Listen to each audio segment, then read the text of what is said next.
అష్టకంలో ఒక శ్లోకం మనం మొట్టమొదటి రోజు చదువుకున్నాం.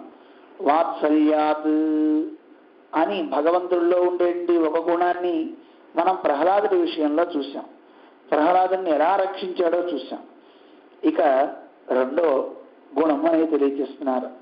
అభయ ప్రదాన సమయాత్ విభీషణశ్చ. అభయ ప్రదాన విషయంలో భగవంతుడు ఎలా అనుగ్రహించాడు, ఎలా రక్షించాడు అనేది మనకి విభీషణుణ్ణి దృష్టాంతంగా చూపిస్తూ, ఈయన సాక్ష్యం అండి, భగవంతుడు అభయం ఇచ్చాడు. సర్వభూతేభ్య, ఏదైనా సరే, అది దేవతైనా సరే, నరుడైనా సరే, తిరియ జాతికి సంబంధించిందైనా సరే, ఎవరైనా సరే ఒక్కసారి నా దగ్గరకు వచ్చి నేను నీ వాడని అని అంటే చాలు, అలాంటి వాడిని వదిలిపెట్టే పనే లేదు అని అభయాన్ని ఇచ్చినటువంటి ఆ వైభవాన్ని మనకి తెలియజేస్తున్నారు. ఏమంటే అభయప్రదానమైతే రాముడు చేశాడు, కానీ ఎవరినైనా అనుగ్రహించాడా అంటే ఎందుకు చేయలే, ఇదిగో మీకు కనపడుతుంది చూడండి అని మనకి విభీషణుని దృష్టాంతంగా చూపిస్తున్నారు. ఒకసారి ఆ శ్లోకాన్ని చదువుకుందాం, ఆ విశేషాలు తెలుసుకుందాం. మేము చెప్తూ ఉంటాం అందరూ కానీ. శ్రీరామోత్ర విభీషణోయం అనఘః రక్షోభయాత్ ఆగతః సుగ్రీవానయ పాలయైనం అధునా పౌలస్త్యమేవాగతం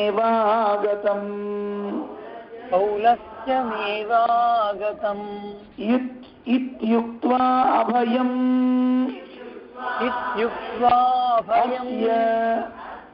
సర్వవిదితం యో రాఘవో దత్తవాన్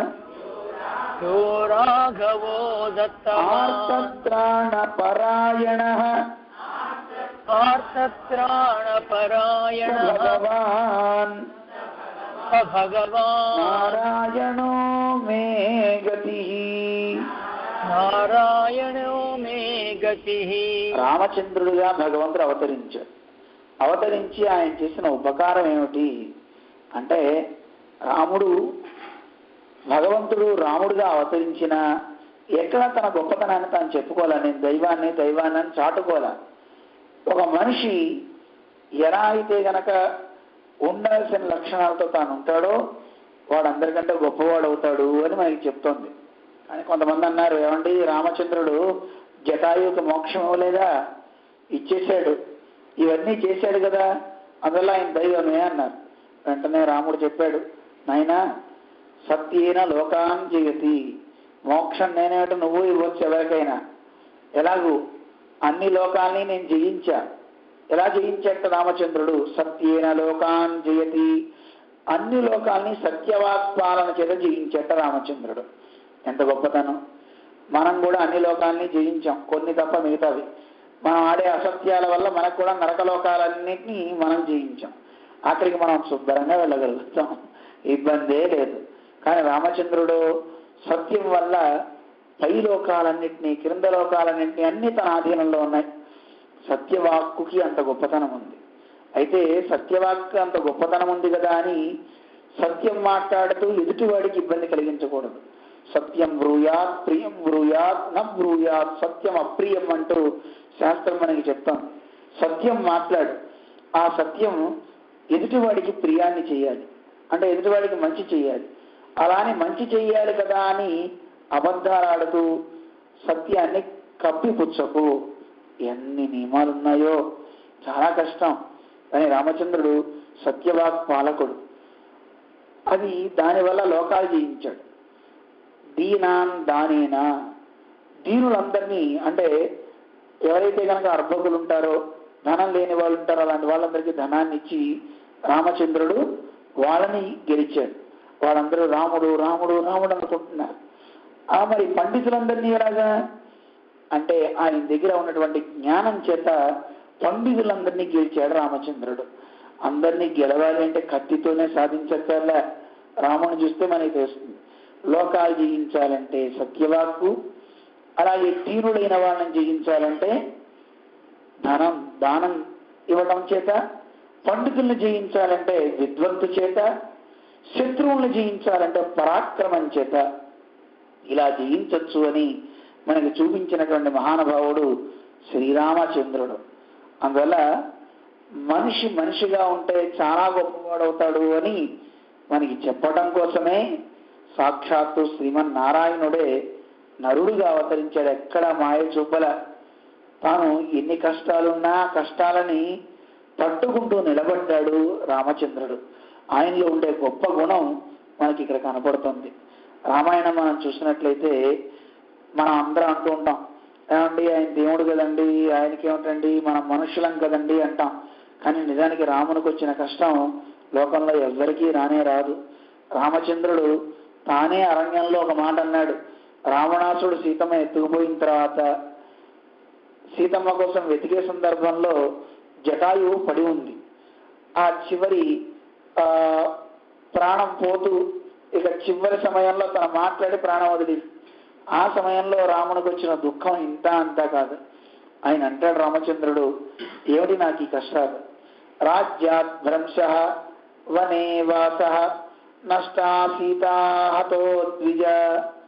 రాజ్యం నుంచి నన్ను గెంటేశారా, పోనీ రాజ్యంలో అట్టు పెట్టారా, అరణ్యవాసానికని పంపించేశారు.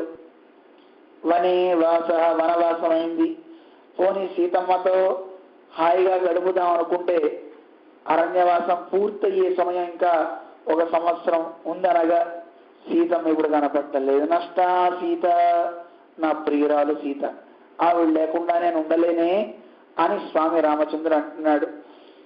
సీతమ్మ వెళ్ళిపోయింది, రావణాసుడు తీసుకెళ్ళిపోయాడు కదా.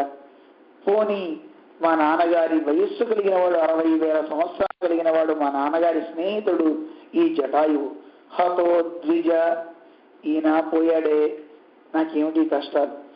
ఈ దృశీయం మమాలక్ష్మి, నాకు ఉన్నటువంటి ఈ అలక్ష్మి, ఈ దారిద్ర్యం ఎవరికి ఉండదేమో. చాలా మందికి కష్టాలు వస్తే తగలబెట్టేద్దాం ఏదన్నా అనుకుంటాం, కానీ నాకున్న కష్టాలని తగలబెట్టడానికి అగ్ని వస్తే ఆ అగ్ని ఏమవుతుందో తెలుసిన, ఆ అగ్నే కాలిపోతుందేమో, అన్ని కష్టాలు నాకున్నాయి. నిర్దహేద విపావకం, అగ్నిని కూడా తగలబెట్టేంత పెద్ద కష్టం నా దగ్గర ఉంది అని బాధపడ్డాడు రామచంద్రుడు. కేవలం బాధపడి ఊరుకోవడం కాదు, రామాయణం ఎందుకు చదవాలో తెలిసిన, రాముడిని ఎందుకు ఆదర్శంగా తీసుకోవాలో తెలిసిన, కష్టాలు మనిషికి వస్తాయి. మమ్మల్ని మొన్న మధ్య ఒక ఊళ్ళో అడిగారు, గోష్టంలో ఒక ఆవిడ, స్వామీజీ కష్టాలు పోవాలంటే ఏం చేయాలండి అని. కష్టాలు పోతే నువ్వు ఉండకూడదమ్మా, మరి నువ్వు ఉండకుండా ఉండగలవా? అదేంటి స్వామీజీ ఎలా వెళ్ళిపోతాం, ఉండాలి కదా. అంతే, మనం అనుభవించడానికి పుట్టిన వాళ్ళం. కష్టం అలాగే పుణ్యం, పుణ్య పాపాలు 2 అనుభవం అయిపోతే నిమిషం నువ్వు ఉండవు. కష్టాలు వస్తున్నాయంటే ఇంకా కొంతకాలం నువ్వు ఉంటావని అర్థం. ఆ కష్టాలు ఇంకన్నీ అయిపోయినాయి, అకౌంట్ క్లోజ్ చేసాం అనుకోండి, అప్పుడు నువ్వు ఇక్కడి నుంచి వెళ్ళిపోవాలి తప్ప, బేడ మొత్తం సర్దుకుని వెళ్ళిపోవాలి. అందుకని కష్టాలు రావడం కూడా అందుకు మంచిదే, కానీ కష్టాలని పోస్ట్ పోన్ చేయకు, చేస్తే అన్నీ ఒకసారి వచ్చి పడతాయి. ఎప్పటికప్పుడు చిన్నగా మనం అనుభవించేస్తున్నాం అనుకోండి, అది మంచిది. చాలా మందికి రామాయణం చదువుతాం, అన్నీ చదువుతాం, కానీ మళ్ళీ అడుగుతుంటాం, నాకెందుకండి ఇన్ని కష్టాలు రావాలి, ఎందుకు చేయాలి నేను దేవుని పూజ అని అంటుంటాం. మన జిఎస్ వారు ఎప్పుడు చెప్తూ ఉంటారు, దేవుణ్ణి ఆశ్రయించుకున్న వాడికి కష్టాలు ఎందుకు అంటారు కదా. ఒక వ్యక్తికి అనారోగ్యం చేసి వాడి కాలుకి పెద్ద పుండైంది. వాడు డాక్టర్ దగ్గరికి వెళ్ళాడు, చీము పట్టేసింది. డాక్టర్ ఏం చేస్తాడు, వాడిని గట్టిగా పట్టుకొని ఆ కాలుని పిండేస్తాడు, లోపల ఉన్నటువంటి ఆ చెడంతా బయటికి తీసేస్తాడు. ఆ తీసేటప్పుడు ఏమన్నా హాయిగా ఉంటుందా? చాలా మంట పుడుతూ ఉంటుంది. బాబోయ్ నా కాలు వదిలేవే బాబోయ్ అని అరుస్తాం. కానీ ఇప్పుడు నువ్వు ఇంత కష్టపడ్డా రేపొద్దున సుఖపడ్డానికి ఆస్కారం కదా. అది అలాగే ఉంటే రేపొద్దున కాలే తీసేయాల్సి వస్తే నీకు ప్రమాదం కాకూడదు కనుక డాక్టర్ అక్కడ దాన్ని కట్ చేసి నీకు ఆరోగ్యం చేకూరేలా చేస్తున్నాడు. అలాగే భగవంతుని దగ్గరికి వెళ్తే మన దగ్గరున్న పాపరాశిని తీస్తుంటాడు. తీసేటప్పుడు కొంత మంట తప్పదు, కొంత అనుభవం తప్పదు. అది ధనం పోవటమైనా అవ్వచ్చు, లేదు నీకు అనారోగ్యం అవటమైనా అవ్వచ్చు. ఏదో రకంగా నువ్వు ఏడవాలి. పాపము అంటే దుఃఖించుట, ఆ దుఃఖం కలగాలి. ఎంత నువ్వు దుఃఖం అనుభవిస్తున్నావంటే అంత నిజంగా ఎగిరి గంతులు వేయాలి, ఆనందించాలట. నాకు కష్టం వచ్చిందో వచ్చాను. ఎవరన్నా అలా చేస్తారా? సంతోషం వస్తే గంతులేస్తాం, కానీ కష్టం వస్తే ఎదుటివాడి మీద గంతులేస్తాం, వాడిని విన్ని తిడతాం. నిజానికి కష్టం వచ్చినప్పుడు కూడా మన పెద్దలు చెప్తారు ఆనందపడమని, కానీ చాలా కష్టం, చాలా కష్టం. కష్టం కంటే పెద్ద కష్టం ఏమిటి అంటే కష్టం వచ్చినప్పుడు ఆనందించడం. ఎదుటివాడికి కష్టం వస్తే ఆనందిస్తాం, కానీ నాకు కష్టం వస్తే ఎలా ఆనందిస్తా? అది మరీ కష్టం. కానీ మన పెద్దలు చెప్తున్నారు, నిలబడు, ఎదుర్కో, సమస్యల్ని నువ్వే తొలగించుకో. ఎవరో తొలగించాలని కోరకు. అమ్మో ధైర్యం కావాలి కదండి అంటే ఆ ధైర్యాన్ని ఇచ్చేదే ఆధ్యాత్మికం. ఎదురుగుండా వచ్చే ఒక వ్యక్తి నిన్ను తోసేస్తున్నాడంటే వాణ్ణి నువ్వు తొలగించుకోవడానికి శారీరక బలం అవసరం. దానికి తిండి కావాలి. తిండి తింటే బాడీ మంచిగా పెరుగుతుంది. 10 మంది నెట్టినా నువ్వు కదలకుండా చక్కగా ఒక గూటంలా నిలబడగలుగుతావు. నువ్వు నెడితే 10 మంది అవతల పడతారు. అందుకని శారీరక బలం తిండి వల్ల వస్తుంది. మరి ఆత్మకి లోపల ఉండే మనస్సుకి బలం కలిగితే ఎంతమంది ఎన్ని మాటలన్నా, ఏ రకంగా మన్ని చూడండి, కొంతమంది కొట్టరు. మాటలు అన్నారంటే చాలు, ఒక ఈమెయిల్ వేసారంటే చాలు. అమెరికా అయితే ఈమెయిల్, ఇండియా అయితే మాటలు. ఆ ఈమెయిల్ వేసారంటే చాలు హృదయం చీలిపోతున్నాను, చాలా బెంగపడిపోతుంటారు. నేనంటాను, ఒక వ్యక్తి నీకు కష్టపెడుతున్నాడు ఇలాంటి ఈమెయిల్స్ అంటే ఈమెయిల్ చూడకు, డిలీట్ బటన్ కొట్టే. వాడి పేరుతో ఏది వచ్చినా డిలీట్ కొట్టే, హాయిగా ఉంటుంది. అందులో ఏదుందో చదవకు. లేదు చదివితే అక్కడ నీ పేరు తీసేసి సుబ్బారావు పేరు పెట్టు. ఇక్కడ సుబ్బారావులు ఎవరైనా ఉంటే ఏమనుకోకండి, వాడి పేరు పెట్టి వాడిని తిరుగుతున్నట్టుగా ఫీల్ హాయిగా ఉంటుంది. కానీ ఇది జీవితంలో అప్లై చేసుకోవడం చాలా కష్టమేమో. అందువల్ల ఈ గ్రంథాలు చదవడం వల్ల మనకు కలిగే లాభం ఏమిటి అంటే నువ్వు నిలబడాలి, కష్టాలు వచ్చినప్పుడు నిలబడాలి. రామాయణం మనకి అది నేర్పుతుంది. రామచంద్రుని ఘట్టం మనం చూస్తే ఈరోజు తనకి కష్టం ఉన్నప్పుడు తాను ఒక పక్క దుఃఖాన్ని అనుభవిస్తూ ఎదుటివాడికి సుఖాన్ని చేశాడే తప్ప ఎప్పుడు తన కష్టం గురించి 100 మందితో చెప్పుకోలే. తన అరణ్యానికి వెళ్ళాడు, ఋషుల బాధలు తీర్చాడు. ఋషులంతా వచ్చి చెప్పారు, అయ్యా మాకు ఏ పశ్య శరీరాన్ని మునీనాం భావితాత్మనాం, చూడవయ్యా మేము అంతా ఎలా కష్టపడుతున్నామో, మాకు ఇలా ఇబ్బందులు కలుగుతున్నాయి రాక్షసుల వల్ల అంటే వాళ్ళ బాధ తొలగించాడు. అరణ్యానికి వెళ్ళాడు. ఆ అరణ్యం లోపల ఇంకా వాళ్ళు వెళ్తుంటే శబరి తనకి కోరిక తీర్చాడు. ఆవిడ ఆనందంగా హాయిగా వెళ్ళిపోయింది. శరభంగుడు, సుతీష్ణుడు, ఎంతమంది మహర్షులు అండి, వాళ్ళ బాధలు వాళ్ళు చెప్పుకుని హాయిగా వాళ్ళు వెళ్ళిపోయారు. ఇంకా వానరాల్ని కలిసిన తర్వాత సుగ్రీవుడు తన బాధ చెప్పాడు. ఆయన కష్టాన్ని తీసి ఆయనకి రాజ్యం ఇచ్చాడు. ఇక తన భార్యని సంపాదించుకోవాలి, తీసుకురావాలి అని ఉద్యుక్తుడై స్వామి సువేర అనే ఒక పర్వతం దగ్గరికి వెళ్ళాడు. సముద్ర ప్రాంతం అన్నమాట. ఆ ప్రాంతం దగ్గర రామచంద్రుడు అక్కడ ఎలా ఈ సముద్రం దాటాలి అని వానరాలందరితో కలిసి సమావేశమైనటువంటి స్థితి అన్నమాట అది. అలా వెళ్ళినప్పుడు ఒక సంఘటన జరిగింది. ఎందుకంటే మన అందరికీ పూర్వం కథ అంతా తెలుసును. ఆంజనేయ స్వామి వచ్చి చెప్పాడు సీతమ్మ వార్త. అమ్మయ్య సీతమ్మ వార్త తెలిసింది, ఇక మనం వెళ్ళవలసింది ఈ సముద్రాన్ని దాటి లంకకి పోవాలి, పదండి అని అందరూ వెళ్ళారు. అలా వెళ్ళిన తర్వాత సముద్ర తీరం దగ్గర వాళ్ళంతా ఉన్నారు. ఆ ఉన్నప్పుడు సముద్రం దాటాలి, ఎలా దాటాలి, ఏం చేయాలి అని ఆలోచించే సందర్భంలో జరిగిన ఘట్టం అన్నమాట. అక్కడికి ఒక 4 అసిస్టెంట్స్తో ఒక ఆయన వచ్చి నిలబడ్డాడు. ఆకాశంలో నిలబడ్డాడు. నిలబడి అక్కడ చూస్తున్నాడు. వెంటనే వానరాలన్నీ చూశాయి. అమ్మో వీడెవడో రాక్షసుడు వచ్చాడు, చతుర్భిర్ రాక్షసై సహా అంటాడు వాల్మీకి. 4 రాక్షసులతో గదలు ధరించి వచ్చారు. వీళ్ళంతా యుద్ధానికి వచ్చారేమో అని సుగ్రీవుడు అనుకున్నాడు. మిగతా వానరాలన్నీ చూశాయి. అందరూ ఒక్కొక్కళ్ళు చెట్లు పట్టుకున్నారు, రాళ్లు పట్టుకున్నారు, వాడిని కొట్టేద్దాం, చంపేద్దామని ఉద్యుక్తులై ఉన్నారు వాళ్ళందరూ. ఇలాంటి సందర్భంలో జరిగినటువంటి ఒక అద్భుతమైన ఘట్టం, రామచంద్రుడు చెప్పినటువంటి ఒక అద్భుతమైన సమాజానికి ఇచ్చినటువంటి ఒక సందేశం మనం తలుచుకుంటే చాలు, హాయిగా మనం విశ్రాంతి తీసుకోవచ్చు. మనకి ఏ భయమో ఉండదు. ఆ ఘట్టాన్ని మనకి చెప్తున్నారు. చూడండి ఎలా రామచంద్రుడు ఒక అద్భుతమైన మాట చెప్పాడో అని మనకి తెలియచేసే ఘట్టం. శ్రీరామోత్ర విభీషణో యమనగో రక్షోభయాదాగత. రామచంద్రుడు అక్కడ కూర్చొని ఉన్నాడు. అక్కడికి అనఘుడు, ఏ పాపం లేనటువంటి వాడు. అలాంటి వాడు ఎవరు? విభీషణుడు. అయం విభీషణ. ఈ విభీషణుడు అక్కడికి వచ్చాడు. ఎందుకు వచ్చాడు అసలు విభీషణుడు ఇక్కడికి అంటే కాస్త మనం ముందు జరిగిన సన్నివేశానికి వెళ్ళాలి. ఆంజనేయ స్వామి వచ్చి లంకలో ఉన్న రాక్షసులందరినీ సంహరించి లంకా దహనం చేసి తిరిగి వెళ్ళిపోయాడు. అది చూసిన రావణాసుడికి ఒక్కసారి కళ్ళు తిరిగినాయి. ఒక్క కోతి వచ్చి ఇంత లంకని ధ్వంసం చేసింది అని విచారపడుతూ చిన్న సమావేశం ఏర్పాటు చేసుకున్నాడు.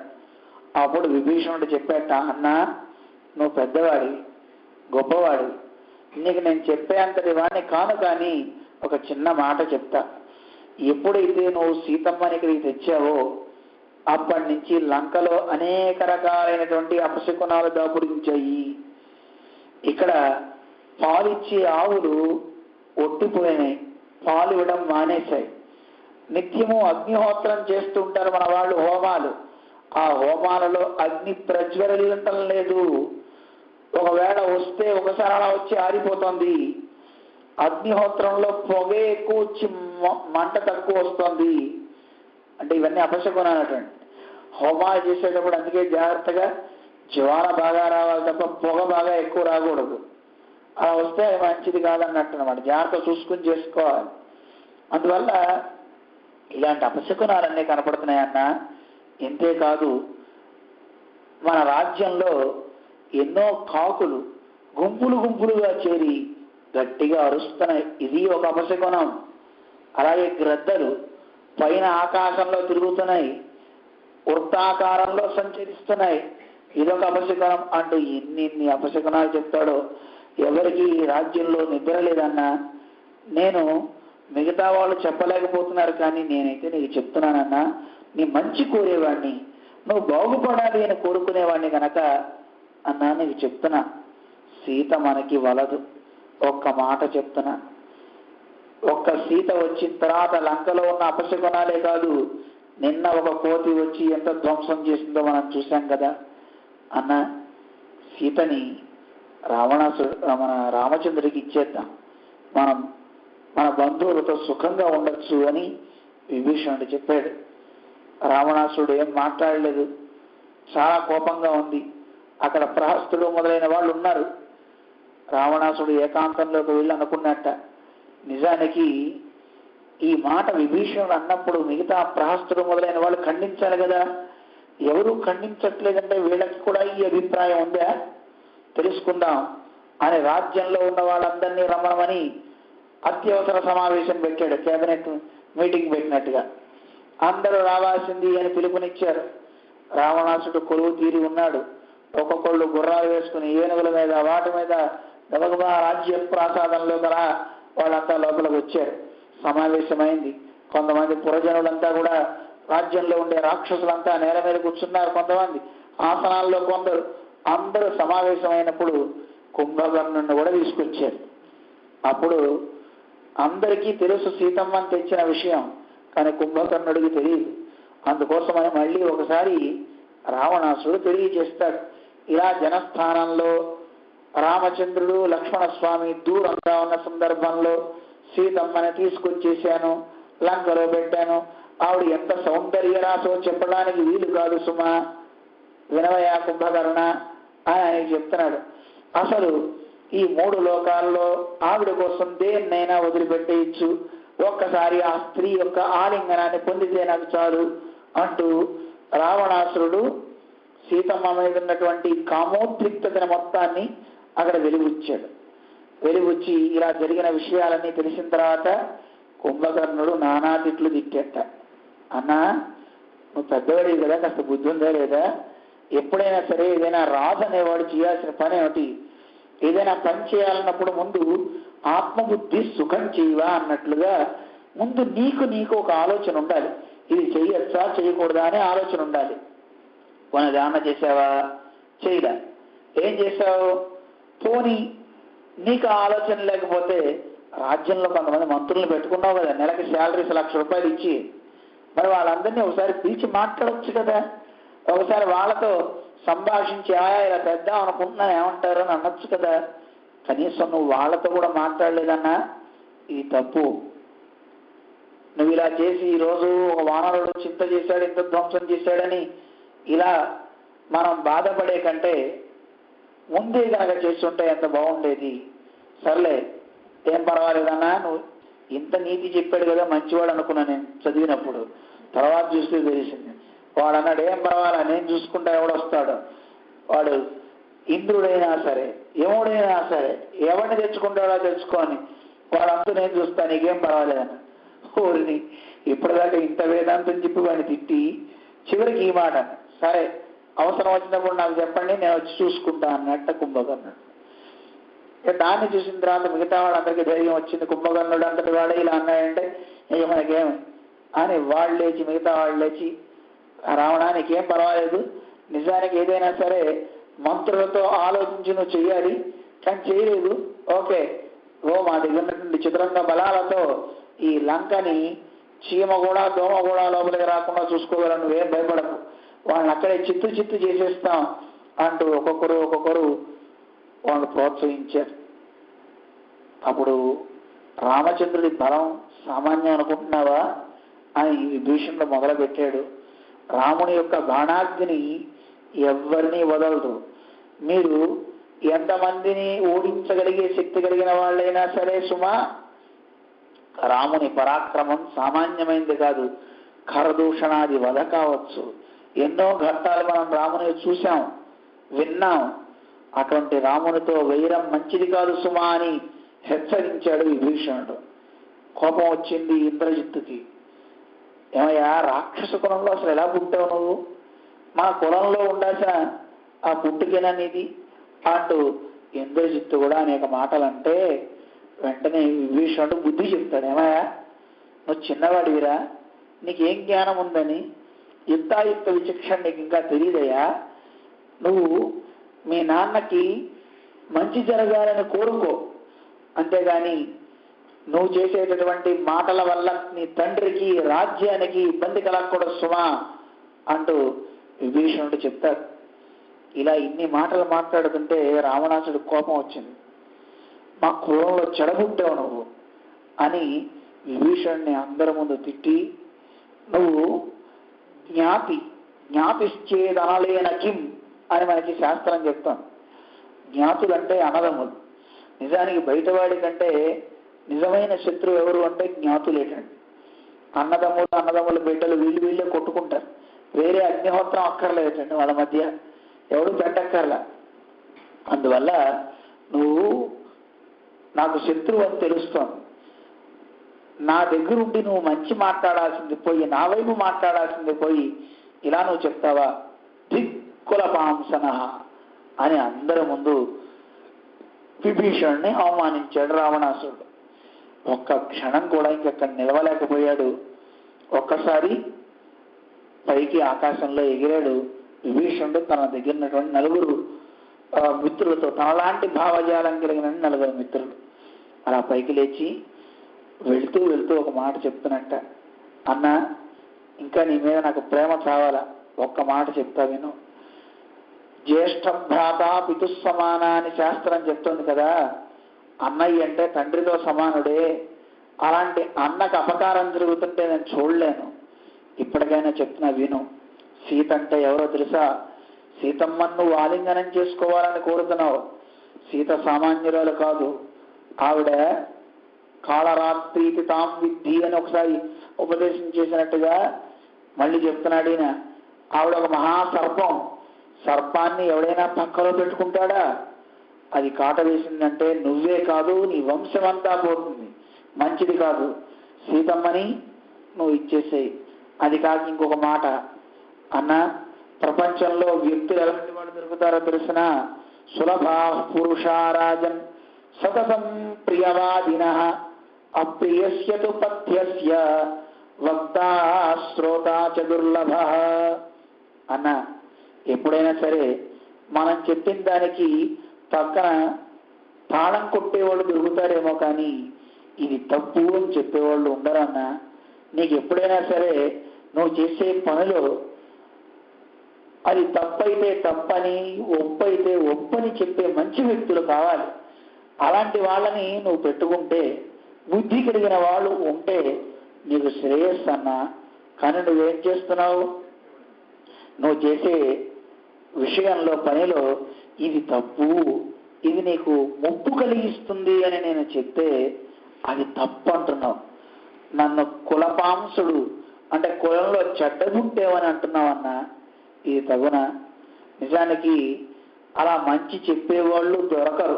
వక్త శ్రోతాచ, ఒకవేళ మంచి చెప్పేవాడు దొరికినా శ్రోతాచ వినేవాడు అసలు దొరకడు. దొరుకుతారా? దుర్లభ. అందుకని అన్నా, నేను నీకు చెప్పాల్సింది చెప్పా. సుఖీ భవ సబాంధవ. నేను వెళ్తున్నా, నీ పరిజనంతో సుఖంగా ఉండు అంటే అర్థం ఏమిటి? ఇది సుఖంగా ఉండంటే సుఖంగా ఉండమని కాదు అర్థం. నీకు మూడిందే.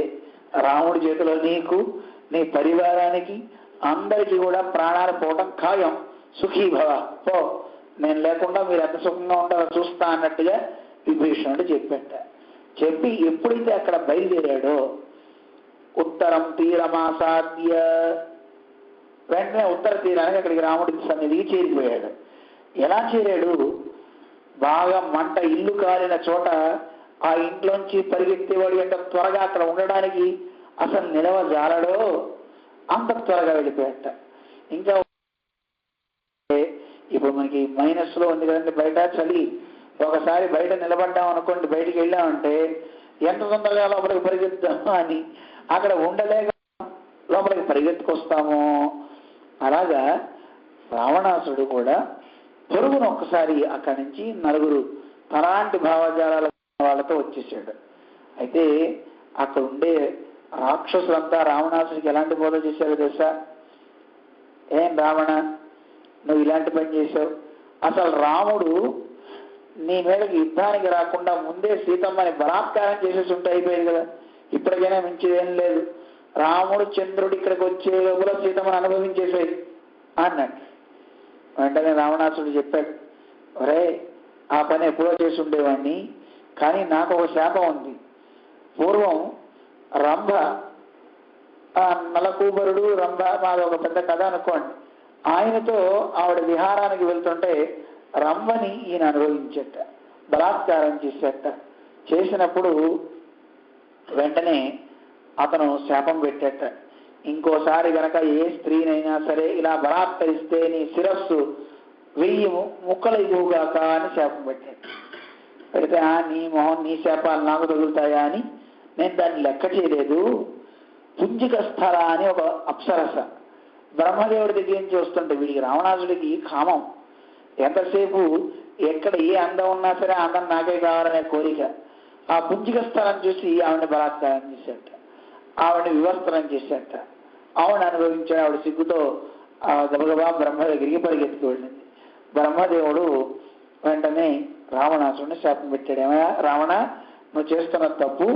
ఎప్పుడైనా సరే ఇష్టం లేకుండా ఏ స్త్రీనైనా సరే నువ్వు ఇలాంటి పనులు చేసినట్లయితే, నువ్వు అలా ఉద్యమిస్తే నీ శిరస్సు 1000 వక్కలవుతుందని శాపం పెట్టాడు. వాడు పెట్టిన శాపం కంటే బ్రహ్మగారి పెట్టిన శాపం నాకు భయం. ఎందుకంటే అది దాన్ని వారించడం మన వల్ల కాదు, దాన్ని ఆపలేం. ఒకవేళ కనుక నేనే ఆ పని చేసి సీతమ్మని ముట్టుకున్నానా, ఆ భావనతో నా తల 1000 వక్కలైపోతుంది, అందుకని ఆగుతున్నా, లేకపోతే నా అన్నట్టు రావణాసురుడు. అందువల్ల అక్కడ ఉండే వాళ్ళందరూ ఇలాంటి ఉపదేశాలు చేసేవాళ్ళే తప్ప మంచి చెప్పేవాళ్ళు ఎవరు ఉంటారు? వాడు చేసే తప్పును ప్రోత్సహిస్తున్నారు తప్ప ఇది తప్పు అని చెప్పేవాళ్ళు లేరు. అందుకని అక్కడ ఉండలేక మంచి ఎక్కడుందో ఆ మంచి దగ్గరికి వచ్చేసాడు విభీషణుడు. విభీషణుడు సామాన్యుడు కాదండి.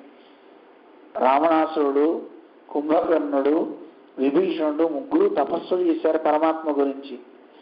ఇక్కడ మనం తెలుసుకోవాలి విభీషణుడు ఎంత గొప్పవాడు. తపస్సులు చేస్తే ఒక్కొక్కరు ఒక్కొక్క కోరిక కోరుకున్నారు. నాకు చావే వద్దని కోరుకున్నాడు రావణాసురుడు. మరణం ఎవరికైనా పుట్టాక తప్పదు కదా. ఇక కుంభకర్ణుడు వాడు ఎవరిని తిందామన్నా ఎవడన్నా ఏడిస్తే వీడికి జాలి పుడుతుంది. ఆ జాలి పుట్టేసరికి వదిలేస్తున్నాడు. అందుకే దయ అనేది నాకు ఉండకూడదు, నిర్దయ, అది నాకు కావాలి, బ్రహ్మ అది ఆ వరం ఇవ్వని అడుగుదాం అనుకున్నాడు. వెంటనే సరస్వతి దేవిని అనుగ్రహింపజేశాడు. వాడు నిర్దయ అంటానికి పోయి నిద్రయ అన్నాడు. ఎందుకు తపస్సు చేసావయా, నీకేం కావాలి? నిద్రయ, నిద్ర కోసం, తథాస్తు పో అన్నాడు. అంతే. వాడు ఎప్పుడూ పడుకుంటూనే ఉన్నాడు. వెంటనే పులస్త్య బ్రహ్మ మొదలైన వాళ్ళు వచ్చి ప్రార్థన చేశారు, స్వామి మా వాడు ఎప్పుడు నిద్రపోతే శవానికి వాడికి కోమాలో ఉన్న పేషెంట్కి వీడికి ఒకే పోలిక కదా, తేడా ఏమిటి? అలా కాదండి, కొంచెం ఏమైనా సవరించండి. అయితే సరే, 6 నెలలకు ఒకసారి లేస్తాడు, శుభ్రంగా 6 నెలల తిండి తింటాడు, మళ్ళీ కొన్ని రోజులు ఉండి తర్వాత మళ్ళీ వాడు పడుకుంటే మళ్ళీ 6 నెలల దాకా లేవడు. ఇది వాడి వరం. అంటే 6 నెలల దాకా కోమా పేషెంట్లో పడుకుంటాడు అంతే. వాడు 6 నెలల తిండి ఒకసారి చేసేస్తాడండి. ఎంత గొప్పవాడు. మనకి కాసేపు పడుకుంటేనే నడువులు అవుతుంది, మనం పడుకోలేము. 6 గంటలు దాటితే వాడు 6 నెలల నిద్రపోతాడు. మంది 6 గంటల నిద్ర, వాడి 6 నెలల నిద్ర. ఇలా వాడు. కానీ విభీషణుడు బ్రహ్మని వరమేం అడిగాడో తెలిసిన, స్వామి ఎన్ని కష్టాలు వచ్చినా నా బుద్ధి ధర్మం యందు మాత్రమే ఉండాలి, అలాంటి వరం నాకు ఇవ్వండి అని అడిగేటండి. ఎంత గొప్పవాడండి. నిజానికి మనందరం ఇక్కడ విభీషణులో ఉన్నామా లేదా ఒకసారి ప్రశ్న వేసుకోవాలి. ఆయన బ్రహ్మ గురించి తపస్సు చేశాడు, మనం పరమాత్మ గురించి ఆలయంలో వచ్చి అర్చన చేస్తున్నాం. మరి రావణాసురుల్లో అడుగుతున్నామా, మనం కుంభకర్ణుల్లో అడుగుతున్నామా, విభీషణుల్లో అడుగుతున్నామా? మనం 4 ఆకులు ఎక్కువ తిన్నాం అంటే నాకు చావు ఉండకూడదనే కోరికతో కాదు, అసలు ఎప్పుడు నాకు విజయాలు కావాలి, అందరి డబ్బులు నా దగ్గరే ఉండాలి, ఎప్పుడు నేను సుఖంగా ఉండాలి, ఇదే కోరుతున్నాను తప్ప ధర్మ రతి నాకు ఉండాలని కోరట్లా. ధర్మం మీద ప్రేమ నాకు పెరగాలని ఉండట్లా. ధర్మం అంటే ఏదో వస్తువు కాదండి, ధర్మం అంటే పరమాత్మే. ఆ పరమాత్మ యందు ఎన్ని కష్టాలున్నా వదలకుండా ఉండాలి. ఆ వరం అడిగాడు. అందుకే రావణాసుడి దగ్గర కష్టకాలం, వాడి దగ్గర ఉండడమే కష్టం. ఎప్పటి నుంచో మంచి చెప్తున్నా వాడు వింటల్లా. అందుకే కష్టం అక్కడ ఉన్నది కనుకే అది వదిలి రాముడి దగ్గరికి రాగలిగాడు. ధర్మం ఎవరు? రామో విగ్రహవాన్ ధర్మ. రామచంద్రుడు సాక్షాత్తు ధర్మస్వరూపం, మూర్తి భవించినటువంటి ధర్మం కనుక ఆ ధర్మం దగ్గరికి వచ్చి నిలబడ్డాడు. అయితే వచ్చి రామా నేను వచ్చా అని చెప్ప, సర్వలోక శరణ్యాయ రాఘవాయ మహాత్మనే నివేదయత మాం క్షిప్రం విభీషణం ఉపస్థితం. ఇక్కడ ఆకాశం దగ్గర ఉన్నవాడు ఎవడో తెలిసిన, నన్ను విభీషణుడు అంటారు అని తన గురించి తాను పరిచయం చేసుకుంటాడు. అంత అద్భుతంగా చెప్తాడు. అంటే ఈ లోకాలన్నిటికీ రక్షకుడైనటువంటి రామచంద్రుణ్ణి రక్షగా నేను కోరుతున్నాను, నాకు ఆయన తప్ప దిక్కు లేదు అని శరణాగతి చేశాడు విభీషణుడు. ప్రధానంగా మనందరం కూడా శరణాగతి చేస్తున్నాం.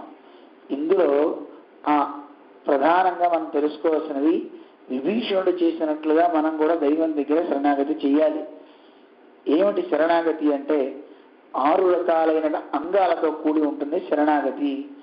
ఆనుకూల్యస్య సంకల్ప, ప్రాతికూల్యస్య వర్జనం, రక్షిష్యతీతి విశ్వాస, గోప్తృత్వవర్ణం తథా, ఆత్మనిక్షేప కార్పణ్యే షడ్విధా శరణాగతి. ఈ 6 రకాలైనటువంటి గుణాలు ఉంటే దాన్ని శరణాగతి అంటారు. ఏమిటి? ఆనుకూల్యస్య సంకల్ప, తాను భగవంతుని దగ్గరికి వెళ్ళాలి, దానికి అనుకూలమైనటువంటి సంకల్పం కావాలి. దాన్ని అడ్డేది ఏదైనా సరే దాన్ని ప్రతికూలము అంటారు, దాన్ని వదిలేయాలి. చక్కగా ఇప్పుడు వచ్చి ఎదురుగుండా నిలబడ్డాడు, ఆకాశంలో నిలబడ్డాడు. ఆయన రామచంద్రుని వరించాలనే సంకల్పం ఆయనలో ఉంది. చాలండి, అది గొప్పది. మనస్సులో నిజంగా రాలేకపోయినా నేను దేవుణ్ణి ఆశ్రయిస్తున్నాను, దేవుడే నాకు రక్షకుడు అని అనుకుంటే చాలండి. మన ఆళ్వాళ్ళు ఎంత అందంగా చెప్తారు, నేను తిరుపతి వెళ్తాను అనుకుంటే చాలండి. ఆ వెళ్తాను అనుకుంటేనే వెళ్ళిన తర్వాత దేవుడు దర్శనం అయితే ఎంత బలం వస్తుందో అంత బలం వస్తుంది.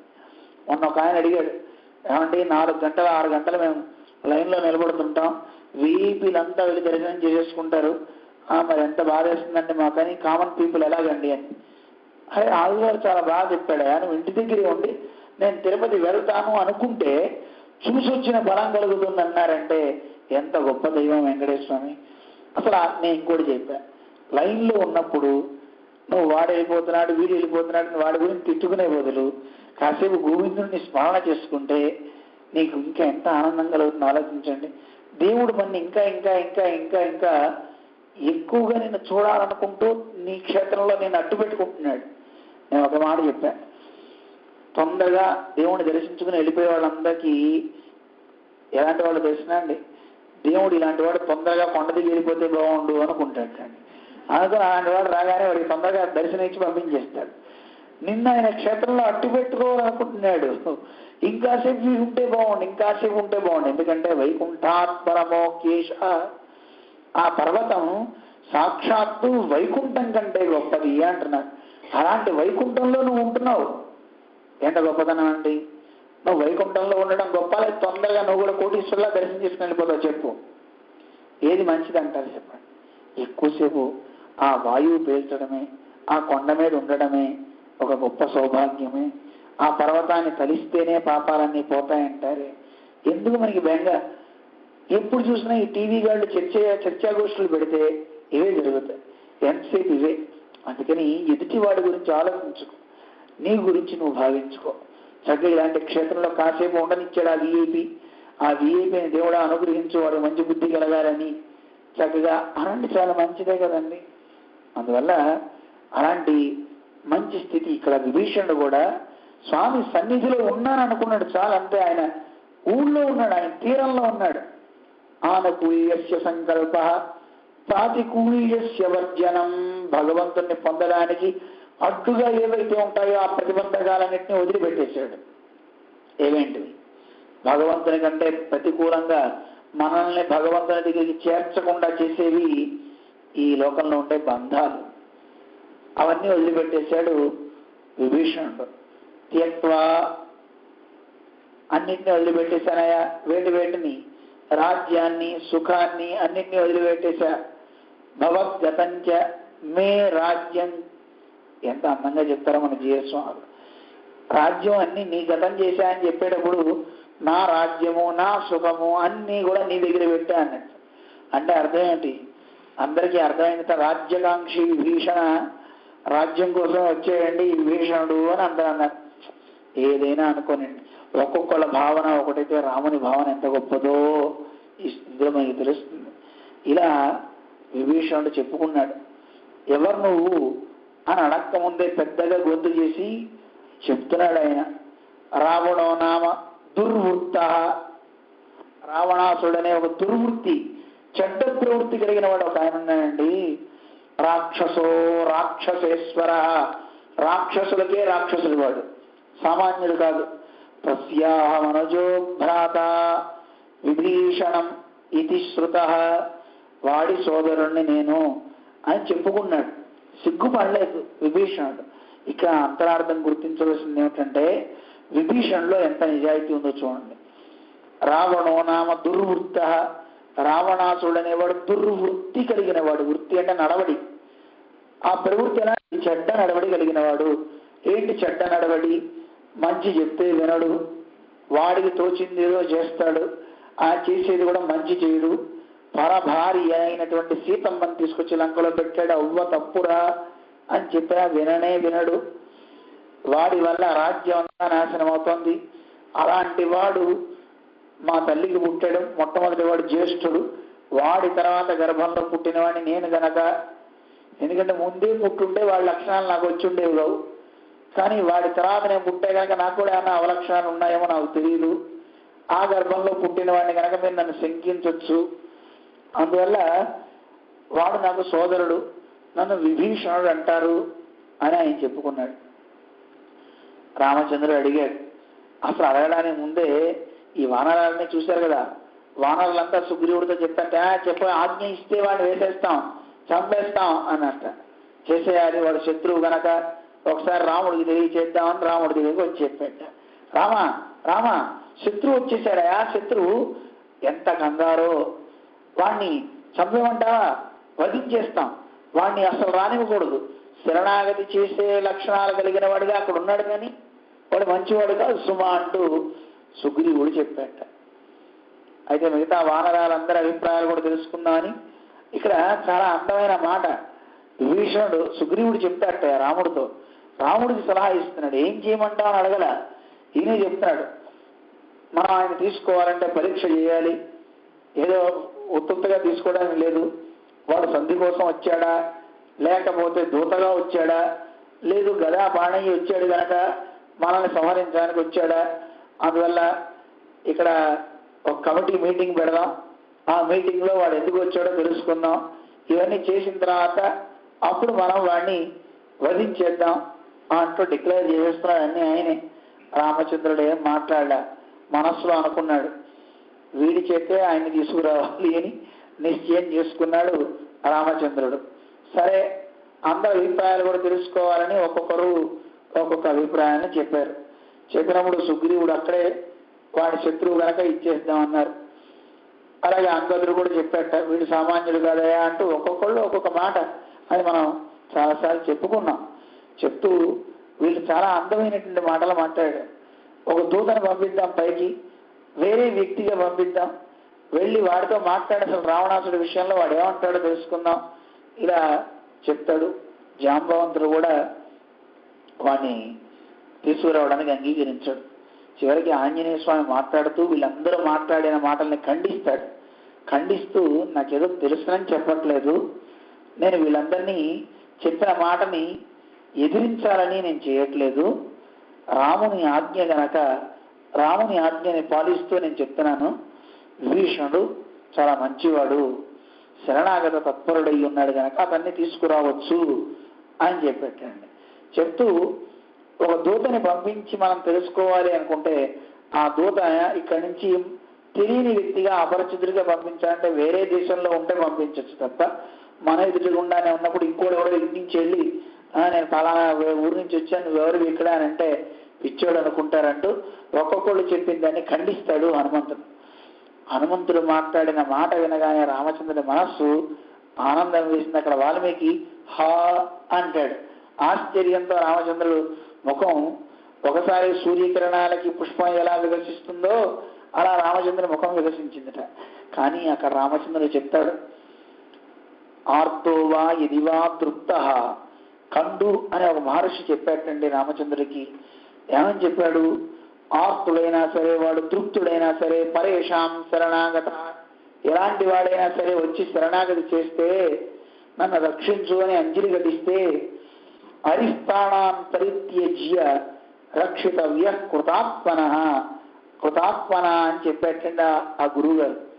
ఆ ముని చెప్పాట. ఏమని చెప్పాడు, వచ్చిన వాడు బద్ధ శత్రువైనా సరే నీ ప్రాణాలు ఉడ్డైనా సరే వాడిని నువ్వు రక్షించి తీరాలి అని ఆ మహర్షి చెప్పారు. రాముడికి ఎవరైనా మంచి విషయాలు చెప్తే అది ఎప్పుడు పాటిస్తాడే తప్ప విన్నది విన్నట్టుగా పక్కన వదిలేయాడు. దాన్ని పాటించే లక్షణం కలిగిన వాడు. అందుకే సీతమ్మ చెప్తుంది రావణాసుడికి బోధ చేస్తూ, రామచంద్రుడు సామాన్యుడు కాదయ్యా, విదిత సహి ధర్మజ్ఞ శరణాగత వత్సల తేన మైత్రీ భవతే ఇది జీవితమిచ్చసి. రావణ, బతకాలనే కోరికుందా, వెళ్ళు రాముడితో మైత్రి చేసుకో.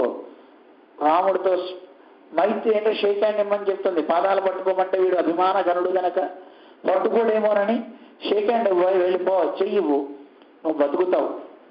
ఎందుకు చెప్తున్నానో తెలుసునా, రామచంద్రుడు ఇంత పని చేశాడు, వీడిని నేను వదిలిపెట్టను అంటాడు అనుకుంటావేమో. ఎవరైనా అంజలి ఘటిస్తే రామచంద్రుడు రక్షించే స్వభావం కలిగిన వాడు, శరణాగత వత్సలుడు అని సీతమ్మ సుందరకాండలోనే మనకి ఆ ఘట్టాల్లోనే రావణాసుడికి బోధ చేసింది. అది విన్నాడు విభీషణుడు గనక వచ్చాడు ఇక్కడికి. వచ్చి శరణాగతి చేస్తున్నాడు. చేస్తుంటే వీళ్ళందరూ చెప్పిన మాటలు విన్నాడు. కానీ సుగ్రీవుడికి అస్సలు నచ్చట్లా. ఎందుకంటే నా ప్రాణాలు పోయినా పర్వాలా, ఎవరి ప్రాణాలు పోయినా పర్వాలా, కానీ రామా నీకేం కాకూడదు. ఎందుకంటే వాడు వాళ్ళ అన్నయ్యని మోసం చేసి వచ్చాడు ఇక్కడికి. వాళ్ళ అన్నయ్యనే వదిలిపెట్టి ఇక్కడికి వచ్చాడంటే రేపు పొద్దున మన్ని వదిలిపెట్టాలని గ్యారెంటీ ఏమిటి? వాడు ఏదైనా చేయొచ్చు కదా. అనగానే ఒక్కసారి ఓరని ఆయన ఒక్కసారి రామచంద్రుడు అందరి వంక చూసి నవ్వెట్ట. ఎందుకని? అన్నయ్యని వదిలిపెట్టి వచ్చాడు వీడు నమ్మకూడదనంటే మరి వీడేం చేశాడు? రాముడి దగ్గరికి వచ్చి అన్నయ్యనే కొట్టించి చంపించిన వాడు కదా, మరి వీడిని నమ్మాలా? అందుకే రామచంద్రుడు అంటాడు, న సర్వే భ్రాతరస్తాత భవంతి భరతోపమాహ. సోదరులు అనేవాళ్ళు భరతుడు లాంటి సోదరులు ఇంకెక్కడ ఉంటారు? ఎవరైనా ఉంటారా?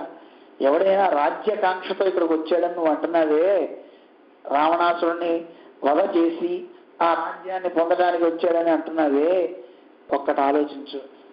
మన రాజ్యం ఎక్కడ, ఆ రాజ్యం ఎక్కడ? వాళ్ళు రాక్షసులు, మనం మానవులం. మనకు ఆ రాజ్యంతో పని ఏమిటి? మనం ఆ రాజ్యం ఇస్తానో మనం పుచ్చుకోం కదా, మనకెందుకు? అందువల్ల రాజ్యకాంక్ష లేదయా నాకు అని రాముడు చెప్తూ, నిజంగా తమ్ముడు అంటే ఎవరో తెలిసిన జ్ఞాతి మన సోదరుడు భరతుడు. రాజ్యం ఇస్తా అని చెప్పినా నిజానికి రాజ్యం కోసం అతను నా మీద దెబ్బలాడాలి, రాజ్యం నాకు ఇవ్వని. కానీ తన తల్లి కోరి రాజ్యం ఇస్తా అన్నా నాకు రాజ్యం వద్దు మొర్రు అన్నటువంటి గొప్ప వ్యక్తిత్వం కలిగిన వాడయ్యా. కానీ నేను చెప్పానని పాపం ఆయన అక్కడ ఉండి రాజ్యభారాన్ని మోస్తున్నాడు భరతుడు అంటూ చాలా అందంగా చెప్తాడు రామచంద్రుడు. అందువల్ల సోదరుల్లో భరతుడు లాంటి సోదరుడు ఇంకెవరు ఉండరు. ఇక కుమారుల్లో, తండ్రికి కుమారుల్లో నాలాంటి పుత్రుడు ఎవరికి దొరకరు. రామచంద్రుడు చెప్పుకుంటున్నాడు. ఎందుకని? మధ్విదావా పితుపుత్రా, నాలాంటి పుత్రుడు ఎవరికి ఉండరండి. ఎందుకంటే పుత్రుడు అనేవాడు తండ్రి ప్రేమని చూరగనేవాడు అయి ఉండాలి. నేను అలా నా తండ్రి యొక్క ప్రేమని బాగా పొందాను. తండ్రికి కూడా నా మీద ఎంత ప్రేమ అంటే తనకి రాజ్యము, గీజ్యము, భార్య వీళ్ళందరికంటే నా మీద ఎంత ప్రేమ. నేను లేకపోతే ఆయన లేడు, వెళ్ళిపోయాడు శరీరాన్ని వదిలిపెట్టి. నా మీద అంత ప్రేమ ఆయనకు ఉందంటే నాలాంటి పుత్రుడు ఇంకోటి ఉండడం తెలుస్తాను.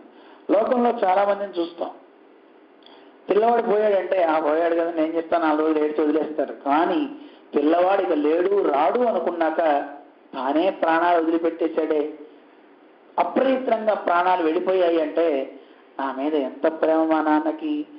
అందువల్ల నాలాంటి పుత్రుడు ఉండడు, నీలాంటి స్నేహితుడు ఉండడు అన్నట్టు రామచంద్రుడు. ఎందుకని? నీకు నీ విషయంలో నేను ఒక తప్పు చేశాను. చాతుర్మాస్యం 4 నెలలు అయిన తర్వాత నువ్వు రావయ్యా అని నిన్ను పిలిస్తే నువ్వు రాలా. నేను మామూలుగా పిలవచ్చు కదా, అలా పిలవకుండా లక్ష్మణస్వామిని పంపించి వాలి మూసిన వెళ్ళిన మార్గం ఇంకా మూయలేసుమా అని కబురు పెట్టా. అలా కబురు పెట్టితే నువ్వేమనాలి? అవి గుర్తు పెట్టుకుని నన్ను ఇంత అంటావా అని కోపం తెచ్చుకోవాలి. కన్ను కోపం తెచ్చుకున్నావా? తెచ్చుకోలేదే. నా మీద అవి మర్చిపోయి చక్కగా నా మీద ప్రేమతో ఉండదే అని రామచంద్రుడు చెప్పాడు. చెప్పినా అర్థం చేసుకునే మనస్తత్వం ఉందే. వెంటనే లక్ష్మణస్వామిని తోడు చేసుకున్నాడు సుగ్రీవుడు. లేదు లేదు, మేము ఇద్దరం ఆజ్ఞిస్తే ఆయన అక్కడే సంహరించేస్తాము, ముందు ఆ దూతల్ని చంపిన తర్వాత ఆ దూతల తలలు వాడి చేతిలో పెట్టి విభీషణ్ణి కూడా సంహరించేస్తాము అన్నట్ట. అప్పుడు రామచంద్రుడు నీతి బోధ చేయాల్సి వచ్చింది. వదిలిపెట్టేది లేదు. సకుదేవ ప్రపన్నాయ తవాస్మీతి చేయాచతే అభయం సర్వభూతేభ్యో దదామి ఏతద్వ్రతం మమ. ఈ మాట చెప్పాయండి, ఒక అద్భుతమైన మాట. దానికంటే ముందు ఇంకో ప్రతిజ్ఞ చేస్తాడు రామచంద్రుడు. ఎలాంటి వాడైనా సరే మిత్రభావేన సంప్రాప్తం నత్యజేయం కథంచన దోషో యద్యపి తస్య స్యాత్ సతామేతద్ అగరీతం అన్నాడు రామచంద్రుడు. నా దగ్గరికి మిత్రుడిగా నటిస్తూ ఎవడైనా వచ్చినా అలాంటి వాడినైనా సరే వదిలిపెట్టిన. ఇది హనుమంతుడికి చెప్పిన మాట అండి. హనుమంతుడు చెప్పింది రామచంద్రుడికి ఆనందం వేసింది. కానీ హనుమంతుడు ఏం చెప్పాడు? ఏ దోషాలు లేనివాడు కనుక తీసుకోవచ్చును అన్నాడు. దోషాలు లేనివాడిని నేను అనుగ్రహించేదేమిటి? దోషాలు ఉన్నవాడిని తీసుకుంటే అది కదా గొప్పతనం.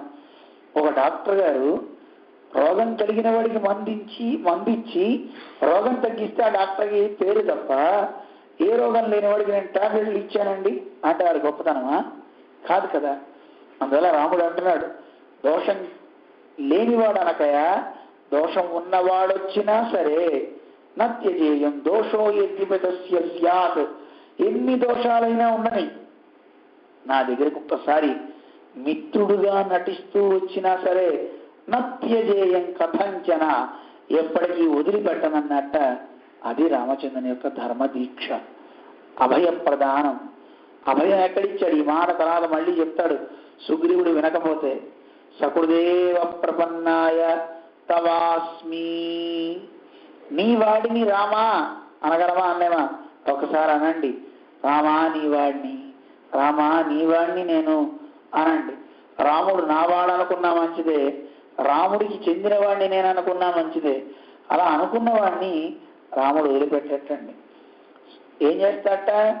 సకృదేవ, 10 సార్లు కాదు, ఒక్కసారి అంటే చాలు. సకృదేవ ప్రపన్నాయ తవాస్మీతి చ యాచతే, అలా అన్నవాళ్ళని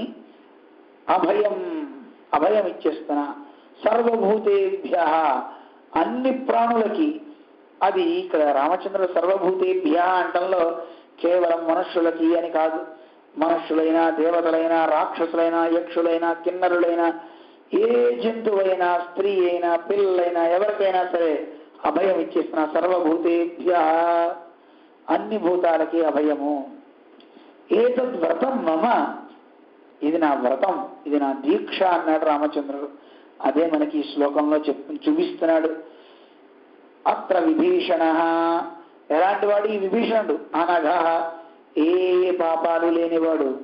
శుద్ధం వేత్తి విభీషణ, చివరికి సుగ్రీవుడే అంటాడు, రామా నువ్వు చెప్పాక నాకు అర్థమవుతోంది, విభీషణుడు శుద్ధం, చాలా శుద్ధి కలిగిన వాడని నాకు తెలిసింది అన్నాడు. ఎందుకు వచ్చాడు? బహుశా నాకు ఇప్పుడు అర్థమైందయ్యా.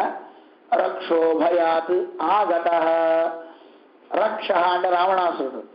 ఆ రావణాసురుడు రాక్షసులైన వాడు పెట్టినటువంటి భయానికి భయపడిపోయి ఆందోళన పడి ఇవో ఇక్కడికి వచ్చేసాడయ్యా అన్నట్ట ఈయన. సుగ్రీవ ఆనయ్య అన్నట్ట రామచంద్ర, తీసుకురా వెళ్ళి అన్నాడు. సుగ్రీవుడు వెళ్తున్నాడు. వెళ్ళేటటువంటి సుగ్రీవుడిని చూసి రాముడు అన్నట్ట, మళ్ళీ అక్కడ ఉన్నవాడు సుగ్రీవుడు విభీషణుడు కాదండి, ఆయన మళ్ళీ తిరిగి వస్తాడేమో అని. ఎదివా రావణ స్వయం ఆనయేనం హరిశ్రేష్ఠ, రామచంద్రుడు చెప్పాట, ఓ హరిశ్రేష్ఠ, హరి అంటే కోతి అని అర్థం.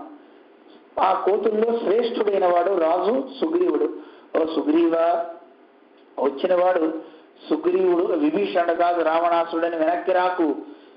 ఇదివా రావణ స్వయం, వచ్చినవాడు రావణాసురుడైనా సరే తీసుకురా అని చెప్తూ, అధునా పౌలస్త్యమేవ ఆగతం పాలయేనం, రామచంద్రుడు చెప్పేట, అలాంటి వాడిని సరే పాలయ, వాడిని కూడా రక్షిద్దాం, తీసుకురా అన్నాడు. ఇత్యుక్త్వా అభయం అస్య సర్వ విదితం యో రాఘవో దత్తవాన్, ఇలా అభయాన్ని రామచంద్రుడు ఈ లోకం మొత్తం తెలిసేలాగా అభయాన్ని ఇచ్చేసేట. ఏమని అభయం? ఎన్ని దోషాలున్నవాడైనా సరే ఒకసారి రామా నీతో మిత్రత్వం చేస్తున్నా, ఫ్రెండ్షిప్ చేస్తున్నా అంటే వాడిని వదిలిపెట్టట. అదే కాదు, రామాని నీ వాణ్ణి అంటే వాడికి అభయం ఇచ్చేస్తున్నట్ట, ఎవ్వడు వాడిని ఏం చేయలేడు. ఇలాంటి గొప్ప భగవంతుడు ఈ అభయప్రదాన్ని లోకం మొత్తం తెలిసేలాగా ఇచ్చినటువంటి రామచంద్రుడు స భగవాన్ ఆర్తత్రాణపరాయణ, ఆర్తులందరినీ రక్షించే ఆ స్వామి మేగతి, విభీషణుడికి ఎలా రక్షణ ఇచ్చాడో నాకు కూడా రక్షణ ఇచ్చుగాక. రామచంద్రుడు తీసుకురావటమే కాదు, వెంటనే ఎంత బాధపడ్డాడట. అయ్యో ఇంతసేపు నేను నించోబెట్టేశానే, అందులో నేల మీద కూడా కాదే, ఆకాశంలో. మనం రామాయణం చూస్తే రాముని కోసం 4 అడుగులు వేసినటువంటి పల్లెకారుని చూసి పద్భ్యాం అభిగమాశ్చైవ స్నేహ సందర్శనేనచ, అయ్యో నా కోసం కాళ్ళతో నడిచొచ్చావా అన్నాడే రామచంద్రుడు. ఎంత బాధపడిపోయాడు. అలాగే ఋషీశ్వరులంతా వచ్చి రాముడి దగ్గరికి వచ్చి వాళ్ళు చెప్తే, కంప్లైంట్ ఇస్తే, అయ్యో నేనే మీ దగ్గరికి వచ్చి నేను మీ బాధలు తెలుసుకుని రక్షించాల్సింది పోయి మీరు నా దగ్గరకు వచ్చి రక్షణ అడిగారే, హ్రీరే షాహి మమాతులా అని సిగ్గుతో తలదించుకున్నట్ట రామచంద్రుడు. అలాగే విభీషణుడి దగ్గరికి నేనే వెళ్ళి లంకకి వాడి కష్టాన్ని తెలుసుకుని పోగొట్టాల్సింది పోయి తానే వచ్చి నా ముందు నిలబడితే ఇంతసేపు నేను పరీక్ష చేశానే, అయ్యో వీళ్ళంతా ఇంతసేపు నిలబెట్టారే అని రామచంద్రుడు కళ్ళతోనే విభీషణుని తాగేసేటండి. లోచనాభ్యాం పిబన్నివ, కళ్ళతో అలా చూస్తూ విభీషణ ఎంత శ్రమ పెట్టానే నీకు, ఎంత శ్రమ పెట్టానయ్యా. ఇలాంటి ఉదారమైన భావం తలుచుకుంటే మనకి ఏం భయం అండి. ఇది తలుచుకునే కొద్దీ ఆ రాముని అనుగ్రహం మనకు కలుగుతుంది. అలాంటి గొప్పవాడు రాముడు, ఆయనే మనకి గతి అని చెప్పే గొప్ప శ్లోకం. దీనికి ప్రతీక విభీషణుడు ఒక ఉదాహరణ. చూడండి, విభీషణుడిని ఏం యాగం చేశాడు? సముద్రంలో మునిగాడా? ఏం లేదే. రామ రామ రామ తపస్సు చేశాడా? చేయలేదే. వచ్చి నిలబడ్డాడు. నీ వాణి ఏం చేస్తావని ఇష్టం చేసుకో. ఆయనకి ఇందాక మనం చెప్పుకున్న 6 లక్షణాల్లో, శరణాగతి లక్షణాల్లో రక్షిష్యతీతి విశ్వాస, వీళ్ళంతా పరిగలు రాళ్ళు అన్ని పట్టుకున్నా నన్ను కొట్టినా నన్ను రాముడు రక్షిస్తాడనే నమ్మకం ఉందట. రక్షిష్యతీతి విశ్వాస, విశ్వాసం ఉండడమే కాదు, గోప్తృత్వ వర్ణంతదా, రాముణ్ణి ఉపాయంగా పట్టుకున్నాడు. నువ్వు తప్ప నాకు ఇంకో ఉపాయం లేదు అని పట్టుకున్నాడు. ఆత్మనిక్షేప కార్పణ్యే, ఆత్మనిక్షేపం తనని తాను సమర్పించుకున్నాడు. ఈయన కృపణుడు, ఈయనకి దిక్కేం లేదు. ఈ లక్షణాలు ఉండాలండి. ఇవి ఎవరి దగ్గర ఉంటాయో అలాంటి వాళ్ళు విభీషణుడు ఎలా రక్షణ పొందాడో అలా పొందుతాడు. ఇవేం లేవని బెంగపడతాడు. అమ్మో ఈ 6 లక్షణాలు నా దగ్గర లేవని పారిపోకండి. రండి, రోజు రామాని వాడని ఒక్కసారి అనండి. ఒకసారి అది గుర్తు చేసుకోండి. ఒకసారి అన్నదాన్ని గుర్తు చేసుకోండి. ఆ గుర్తు చేసుకుని ఈ ఘట్టాన్ని గుర్తు చేసుకుంటే అలాంటి వాడికి ఏ భయమూ ఉండదు. వాడు హాయిగా భగవంతుని విషయంలో సక్తుడై ప్రపంచాన్ని మర్చిపోవచ్చు. ఆ సక్తమవటమే నిద్రించుట. అలాంటి భగవంతుని యందు మంచి నిద్రనిచ్చేటటువంటి ఈ స్తోత్రాన్ని మనం చక్కగా అనుసంధానం చేసుకుందాం. ఒకసారి అందరం కలిసి ఆ శ్లోకం చదువుదాం. శ్రీరామోత్ర విభీషణో యమనఘో రక్షో భయాతాగతః. మళ్ళీ ఒకసారి చదువుతాను. శ్రీరామోత్ర విభీషణో యమనఘో రక్షో భయాదాగతః సుగ్రీవానయ పాలయేన మధునా పౌలస్త్యమేవాగతం ఇత్యుక్త్వా భయమస్య సర్వవిదితం యో రాఘవో దత్తవాన్ ఆర్తత్రాణపరాయణః స భగవాన్ నారాయణో మే గతి. మంగళం కోసలేంద్రాయ మహనీయ గుణాత్మనే చక్రవర్తి ధనూజాయ సార్వభౌమాయ మంగళం. ఆసాద్య నగరీం దివ్యామభిషిక్తాయ సీతయా రాజాధిరాజరాజాయ రామభద్రాయ మంగళం. విశిష్టాద్వైత సిద్ధాంత ప్రచారైక విహారిణే శ్రీమన్నారాయణాచార్య స్వామినే నిత్యమంగళం. యావత్ ప్రపంచ సంపూజ్య చరణాయ మహాత్మనే శ్రీమన్నారాయణాచార్యేతి రాజాయ మంగళం. శ్రీమతే రమ్యజామాతృమునీంద్రాయ మహాత్మనే శ్రీరంగవాసినే భూయాత్ నిత్యశ్రీర్నిత్యమంగళం. మంగళాశాసనపరైః మదాచార్య పురోగమైః సర్వైశ్చ పూర్వైరాచార్యైః సత్కృతాయాస్తు మంగళం. बोल राजा रामचंद्र महाराज की, सीता माई की, लक्ष्मण स्वामी की, पवन सुत हनुमान की, विभीषणाळ्वान की, रामानुज स्वामी जी महाराज की, चिरंजीव स्वामी जी महाराज की, समस्त भक्त वृंद की जय श्री नारायण.